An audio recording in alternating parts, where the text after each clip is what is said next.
আসসালামু আলাইকুম। সম্মানিত ভিউয়ার্স, আপনারা সবাই কেমন আছেন? আশা করি সবাই ভালো আছেন। অনেকে আমাকে ইদানিং প্রশ্ন করে, ভাই আপনি মিশ্র চাষের ক্ষেত্রে যেমন পাঙ্গাস, তেলাপিয়ার মিশ্র চাষের ক্ষেত্রে আপনারা কত শতাংশ পুকুরের জন্য কতগুলি মাছ দিয়ে থাকেন, কী কী মাছ দিয়ে থাকেন, কী সাইজের মাছ দিয়ে থাকেন? আজকের ভিডিওটা আপনাদের জন্য। আমি আমার মিশ্র চাষের জন্য যেভাবে পাঙ্গাস মাছ দেই, শতাংশে 50 থেকে 60 পিস দেই। 50 থেকে 60 পিস শতাংশে পাঙ্গাস দিই 10 কেজি। অবশ্যই পাঙ্গাস মাছ পুরাতন চাষে দিবেন, গত বছরের পুরাতন চাপের মাছ। তেলাপিয়াটা 60-70 পিস দেই।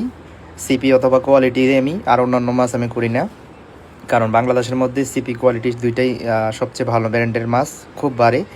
আর কার্পু মাছটা শতাংশে আমরা 2 পিস দিই, রুই মাছটা শতাংশে 5 পিস দিই। অবশ্যই 10 কেজি দিবেন, 10টার মধ্যে দিবেন রুই মাছটা, কার্পু মাছটা 20টার মধ্যে দিবেন।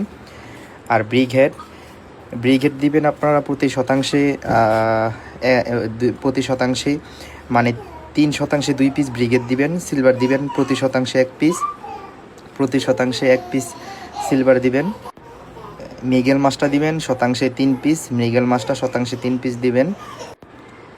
আর যে কাতল মাছ আর ব্রিগেড মাছ কিন্তু একই স্তরের মাছ। আপনারা কাতল ব্রিগেড দুইটা মিলে মানে 3 শতাংশে 2 পিস দিবেন।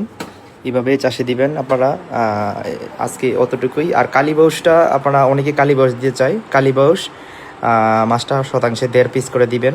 রুই মাছ 5 পিস, কালীবাউস 1.5 পিস, মৃগেল মাছ 3 পিস, সিলভার মাছ 1 পিস, কার্পু মাছ শতাংশে 2 পিস, ব্রিগেড কাতল 3 শতাংশে 2 পিস, তারপর পাঙ্গাস 50 থেকে 60 পিস, 70 থেকে 80 পিস তেলাপিয়া দিবেন।